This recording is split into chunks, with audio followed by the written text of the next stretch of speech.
اللہ وبرکاتہ۔ تھوڑی سی بات نماز کے بعد کے اذکار پر۔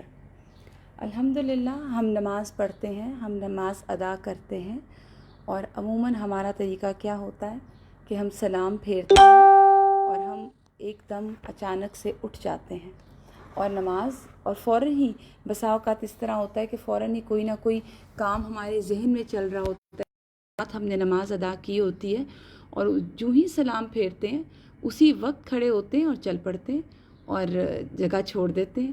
تو یاد رکھیے یہ جو وقت ہے نماز کے بعد کا، یہ بہت ہی قیمتی وقت ہے جب انسان فرض نماز سے فارغ ہوتا ہے اور فرض نماز ادا کرنے کے بعد اپنی جگہ پر بیٹھے رہے کچھ عرصہ یا کچھ وقت گزارتا ہے اللہ کے ذکر میں، تو اس کے بارے میں آتا ہے نا کہ فرشتے اس کے لیے دعائیں کرتے ہیں۔ تو بیسکلی اگر ہم اس کو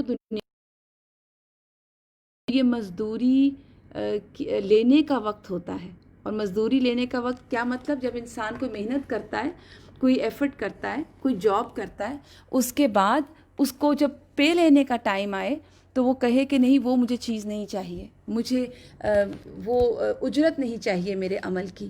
تو ایسا تو نارملی ہوتا ہی نہیں، ممکن ہی نہیں، اور دنیا میں جب نہیں ہوتا تو ہم کیا چاہتے ہیں کہ ہم آخرت میں یہ عمل ادا کریں، ہم اپنے بہترین وقت کو ضائع کر دیں۔ وہ بہترین وقت فرائض کے بعد، فرض نماز کے بعد جو اللہ سبحانہ تعالیٰ کی خوشنودی حاصل کرنے کا ہے، یا آپ یہ کہیے کہ فرشتوں کی دعائیں لینے کا وقت ہے، اس میں ہمارا حال کیا ہوتا ہے؟ یوں سلام پھیرا اور فوراً اپنی جگہ سے اٹھ گئے۔ تو اس وقت یہ آڈیو شیئر کرنے کا جو مقصد ہے وہ یہ کہ ہم تھوڑے سے ایسے اعمال کو دیکھیں جو اعمال ہمیں فائدہ بھی دیں گے اور آسان بھی ہیں، اور نماز کے بعد کے اذکار کچھ تھوڑے سے۔ سب سے پہلے تو اس میں جو آتے ہیں وہ یہ کہ فرض نماز جب انسان ادا کرے تو وہاں بیٹھے بیٹھے انسان جب آیت الکرسی پڑھتا ہے، تو آپ سب جانتے ہیں رسول اللہ صلی اللہ علیہ وآلہ وسلم نے فرمایا، جو شخص فرض نماز کے بعد آیت الکرسی پڑھے اس کو موت کے علاوہ کوئی چیز جنت میں جانے سے نہیں روک سکتی۔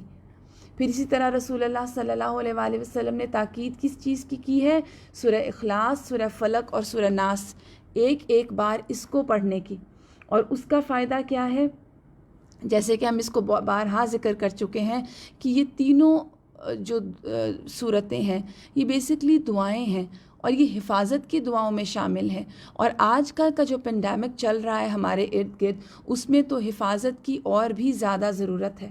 تو اس کے لیے پھر انسان کیا کرے؟ ان تینوں سے مدد لے، اور آپ جب دن میں 5 مرتبہ فرض نماز کے بعد، اور زیادہ وقت مت لگائیے، بے شک صرف 2 منٹ، صرف 3 منٹ، کیا ہمارے پاس اپنے لیے 2 سے 3 منٹ بھی نہیں ہے؟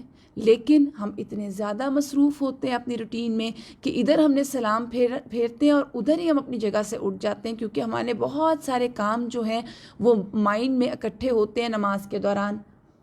پھر اس کے بعد ایک بہت ہی آسان اور چھوٹا عمل، اور ایسا عمل جس کی وجہ سے میں آپ کے ساتھ یہ آڈیو شیئر کر رہی ہوں، رسول اللہ صلی اللہ علیہ وآلہ وسلم نے فرمایا، ہر نماز کے بعد کچھ دعائیں ایسی ہیں جن کو پڑھنے والا یا جن کو کرنے والا کبھی محروم نہیں ہوتا۔ یاد رکھیے رسول اللہ صلی اللہ علیہ وآلہ وسلم کی بات ہے، اور آپ صلی اللہ علیہ وآلہ وسلم نے اس کو کنفرم کیا کہ کوئی محروم نہیں ہوگا جو اس عادت کو اپنائے گا۔ اور وہ کیا ہے؟ انتہائی آسان عمل، سبحان اللہ 33 مرتبہ 33 ٹائمز، الحمدللہ 33 مرتبہ یہ بھی 33 ٹائمز، اور اللہ اکبر 34 مرتبہ 34 ٹائمز۔ اسی طرح سیدنا ابو ہریرہ رضی اللہ تعالیٰ عنہ سے روایت ہے، رسول اللہ صلی اللہ علیہ وآلہ وسلم نے فرمایا، جس آدمی نے ہر نماز کے بعد 33 مرتبہ سبحان اللہ کہا، 33 بار الحمدللہ کہا، اور 33 بار اللہ اکبر کہا، تو یہ 99 کلمات ہو گئے، 99، اور 100 کا عدد پورا کرنے کے لیے لا الہ الا اللہ وحدہ لا شریک لہ لہ الملک ولہ الحمد وہو علی کل شیء قدیر۔ تو رسول اللہ صلی اللہ علیہ وآلہ وسلم، صحیح مسلم کی حدیث ہے، آپ صلی اللہ علیہ وسلم نے کہا کہ اس کے سارے گناہ معاف کر دیے جائیں گے، چاہے وہ سمندر کی جھاگ کے برابر ہوں۔ اب اس عمل میں آپ مجھے بتائیے، اس کو کیلکولیٹ کر کے دیکھیے کتنا وقت لگے گا۔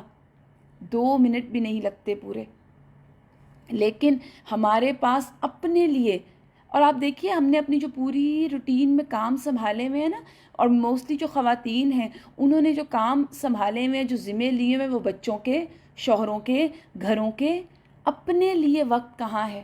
وہ یہ وقت ہے جو کمائی کا وقت ہے۔ اور جیسے میں نے آپ سے ایک بات شیئر کی، وہ یہ کہ یہ اجرت لینے کا وقت ہے، یہ مزدوری لینے کا وقت ہے۔ آپ نے نماز ادا کی، آپ صرف 2 سے 3 منٹ بعد میں وہیں بیٹھ کر اذکار کرتے ہیں، تو وہ آپ کی اجرت ہے جو اس شکل میں ملے گی کہ سارے گناہ معاف کر دیے جائیں۔ پھر اس کے بعد سیدنا عبداللہ بن عمر رضی اللہ تعالیٰ عنہ سے روایت ہے کہ وہ کہتے ہیں، آپ نے فرمایا 2 عمل ایسے ہیں اگر کوئی مسلمان بندہ ان کی پابندی کر لے تو جنت میں داخل ہوگا، اور وہ بہت آسان ہے مگر ان پر عمل کرنے والے بہت کم ہیں۔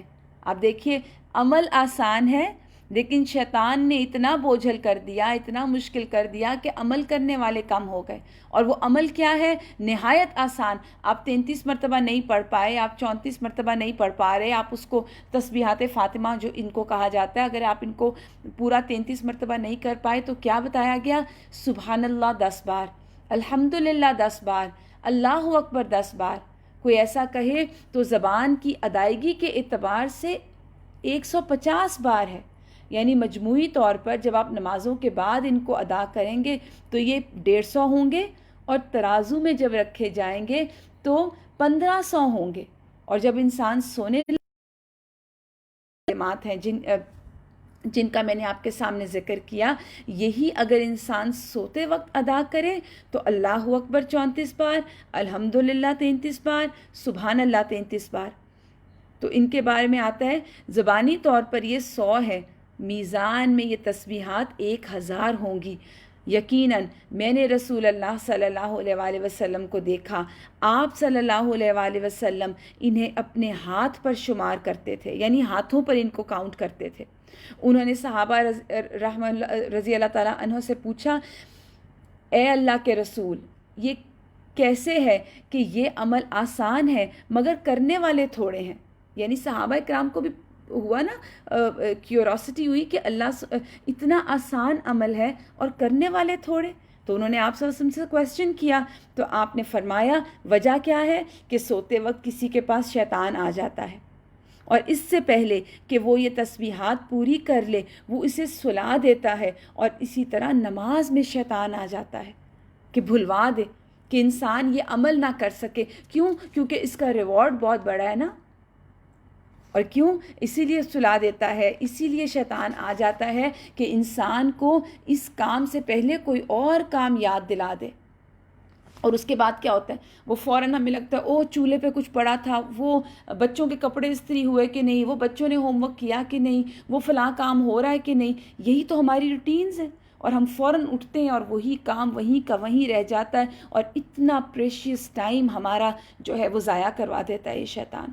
اب آگے اس کے اوپر جو حدیث آتی ہے آپ اس کو دیکھیے، سیدنا ابو ہریرہ سے مروی ہے کہ صحابہ کرام نے عرض کیا، اے اللہ کے رسول، مالدار لوگ بلند درجات اور ہمیشہ رہنے والی جنت کی نعمتوں کو حاصل کر چکے۔ اب یہ کون سے صحابہ تھے جو صدقہ خیرات نہیں کر سکتے تھے، غربا تھے، مشکل میں تھے، اور یہ صدقات نہیں کر سکتے تھے، اور جب یہ مالدار صحابہ کو صدقات کرتے ہوئے دیکھتے تھے تو ان کے دل میں بہت حسرت آتی تھی۔ تو انہوں نے اللہ کے رسول سے کہا کہ مالدار لوگ تو بلند درجات لے گئے، ہمیشہ رہنے والی جنتیں حاصل کر چکے۔ تو آپ صلی اللہ علیہ وآلہ وسلم نے فرمایا وہ کیسے؟ انہوں نے عرض کیا جس طرح ہم نماز پڑھتے ہیں وہ بھی پڑھتے ہیں، جس طرح ہم جہاد کرتے ہیں وہ بھی کرتے ہیں، اور اس کے ساتھ وہ اپنا زائد مال بھی خرچ کرتے ہیں۔ یعنی ہمارے ان کے باقی اعمال ایک جیسے، لیکن ایک ان کو ایڈوانٹیج ہے کہ ان کے پاس مال ہے، وہ مال سپینڈ کرتے ہیں، ہمارے پاس مال نہیں ہے۔ تو آپ صلی اللہ علیہ وآلہ وسلم نے فرمایا کیا میں تمہیں ایک ایسا عمل نہ بتاؤں جس سے تم اپنے آگے کے لوگوں کے ساتھ ہو جاؤ اور پیچھے آنے والوں سے آگے نکل جاؤ؟ یعنی آگے والوں کے ساتھ آ جاؤ گے اور جو پیچھے سے آ رہے ہیں ان سے آگے نکل جاؤ گے. اور کوئی شخص اتنا ثواب نہیں لا سکے گا جتنا تم لاؤ گے. اور پھر وہ کیا عمل آپ صلی اللہ علیہ وسلم نے فرمایا؟ سبحان اللہ 10 بار پڑھا کرو، الحمدللہ 10 بار پڑھا کرو، اور اللہ اکبر 10 بار پڑھا کرو. آپ دیکھیے ہر نماز کے بعد اس عمل کی اتنی فضیلت ہے کہ کیا کہا گیا کہ جس سے تم اس سے آگے لوگوں کے ساتھ ہو جاؤ، پیچھے آنے والوں سے آگے نکل جاؤ، اور کوئی شخص اتنا ثواب نہیں لا سکے گا جتنا تم نے اس کو کیا، سوائے اس کے جو اس کی طرح عمل کرے یا اس سے زیادہ ہر نماز کے بعد. تو اب دیکھیے یہ تھوڑا سا وقت 2 سے 3 منٹ صرف تسبیحات فاطمہ کو ادا کرنے میں اگر ہم لگاتے ہیں تو اس کے کتنے ہی فوائد ہیں. سمندر کی جھاگ کے برابر گناہ معاف ہوتے ہیں. پھر اس کے بعد ترازو میں 1500 ہو جائیں گے، 1000 کے قریب ہو جائیں گے. گناہوں کی معافی، انسان کوئی ایسا عمل نہیں لا سکے گا مگر جو اس سے زیادہ کرے گا وہ. اسی طرح فجر کی نماز کے بعد بھی کچھ اذکار ہیں.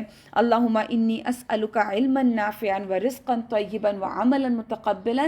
اور اس کے بعد رسول اللہ صلی اللہ علیہ وآلہ وسلم نے فرمایا فجر کے بعد جو شخص سبحان اللہ 100 بار کہے، لا الہ الا اللہ 100 بار کہے، تو اس شخص کے گناہ معاف کر دیے جاتے ہیں چاہے وہ سمندر کی جھاگ کے برابر ہو. پھر اسی طرح جو 10 بار صبح کی نماز کے بعد لا الہ الا اللہ وحدہ لا شریک لہ لہ الملک ولہ الحمد بیدہ الخیر وہو علی کل شیء قدیر، یہ کلمات ادا کرتا ہے تو حدیث میں آتا ہے کہ اس کی وجہ سے اس سے 7 باتیں عنایت ہوتی ہیں. اللہ تعالیٰ اس کے لیے ان کے ذریعے 10 نیکیاں لکھتا ہے اور اس کے ذریعے 10 برائیاں دور کرتا ہے، اس کے 10 درجات بلند کرتا ہے، 10 جانوں کے آزاد کرنے کے برابر اس کو ثواب ملتا ہے، اور شیطان سے اس کی حفاظت ہوتی ہے، ہر مکروہ چیز سے وہ محفوظ رہتا ہے. اور آپ دیکھیے کہ آج تو ہمیں حفاظت کی کتنی ضرورت ہے. جس پینڈیمک سے ہم گزر رہے ہیں، جس تکلیف سے ہم گزر رہے ہیں، جس مشکل وقت سے ہم گزر رہے ہیں، اس میں بھی اگر آج ہم نے ان چیزوں سے حفاظت نہیں اپنی کی، اپنے گھر والوں کی نہیں کی، اپنے گھر والوں کو اس کی ترغیب نہیں دلائی، تو پھر ہم کب اس جاگیں گے؟ اور آپ یہ یاد رکھیے کہ لوگ کرنا چاہتے ہیں، ہمارے بتانے اور پہنچانے میں کمی ہے. اور پھر فرماتے ہیں آپ صلی اللہ علیہ وسلم نے فرمایا اسی دعا کے متعلق، انہی کلمات کے متعلق، اور اس روز اللہ کے ساتھ شرک کے علاوہ اگر اس انسان نے شرک کیا تو اس کے علاوہ سب گناہ معاف ہو جاتے ہیں. اور جس نے اس کو مغرب کے بعد کہا تو رات کے لیے بھی اس کو ایسا ہی ثواب دیا جاتا ہے. اور مغرب کے بعد جو نماز کی دعائیں ہیں، اور اس میں تو بہت ہی ضروری لا الہ الا اللہ وحدہ لا شریک لہ لہ الملک ولہ الحمد یحیی و یمیت وہو علی کل شیء قدیر. ان الفاظ کو ادا کرنے کے لیے مغرب کے بعد 10 مرتبہ جو ان کو پڑھے گا، اللہ سبحانہ تعالیٰ اس کی حفاظت کے لیے اسلحہ بردار فرشتے مقرر کرتے ہیں. دیکھیے جو ایسی فورس، ایسی آرمی جو اسلحے کے ساتھ موجود ہو، اور کہاں یہ کہ وہ آرمی میں فرشتے ہوں، تو حفاظت کے پھر کیا کہنا ہوگا، کس لیول کی وہ حفاظت ہوگی. اللہ سبحانہ تعالیٰ اس طرح اسلحہ بردار فرشتے مقرر کر دیتے ہیں جو اس کی صبح تک شیطان سے حفاظت کریں گے، اور اللہ تعالیٰ اس کے لیے جنت واجب کر دینے والی 10 نیکیاں لکھ دیتے ہیں، ہلاک کرنے والی 10 برائیاں مٹا دیتے ہیں، اور اس کو 10 مومن غلاموں کو آزاد کرنے کے برابر ثواب ملتا ہے. تو یاد رکھیے اعمال بہت چھوٹے سے ہیں، بہت آسان ہیں، لیکن جیسے حدیث میں ہم نے پڑھا نا کہ شیطان آ جاتا ہے، کوئی کام یاد کروا دیتا ہے، بھلوا دیتا ہے، تو سب سے پہلے تو اپنے لیے خود دعا مانگے، رب اعنی علی ذکرک و شکرک و حسن عبادتک، کہ اللہ آپ مجھے مدد فرمائیں کہ میں آپ کا ذکر کروں. اللہ کی توفیق کے بغیر آپ اس ذکر کے عادی نہیں ہو سکتے، نمبر 1. اور نمبر 2 کہ جب اللہ سے آپ دعا کریں گے تو انشاءاللہ آپ کی نیت خالص ہوگی تو اللہ آپ کو دعا کی توفیق ضرور دیں گے، اور جب اللہ آپ کو توفیق دیں تو ان پر آپ بندھ جائیں، ان کو اپنی زندگیوں میں باندھ لیں، کیونکہ انہی کلمات کے ساتھ حفاظت ہے۔ وآخر دعوانا ان الحمد للہ رب العالمین، سبحانک اللہم وبحمدک، نشہد ان لا الہ الا انت، نستغفرک ونتوب الیک۔ جزاکم اللہ خیرا کثیرا۔ السلام علیکم ورحمۃ اللہ وبرکاتہ۔